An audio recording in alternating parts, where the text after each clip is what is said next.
কি হচ্ছে মা এটা? ও মা, মা, ও মাম্মাম, তোমাকে তো ভাত খেতে দেওয়া হলো মা। ভাত কটা তুলে দাও ওর ইয়েতে। ভাত ভাত ভাত খাও, ভাত খাও।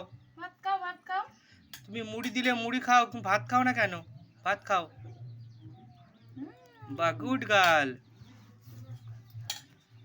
তো ফ্রেন্ডস, এই হচ্ছে আজকে আমাদের দুপুরের খাবার, কলমি শাক ভাজা, ভাত, আর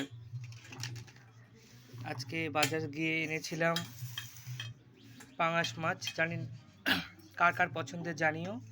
তো পাঙাশ মাছের ঝোল আলু দিয়ে রান্না আমি করেছি। এখন জানি না খেতে কেমন হয়েছে, খাবো খেয়ে দিয়ে তা দেখবো কেমন হয়েছে। আর ওই দেখো, ওইদিকে আমার মা শুধু ভাত নিয়ে বসে পড়েছে। ওইদিকে আমার মা, এদিকে আমার মেয়ের মা।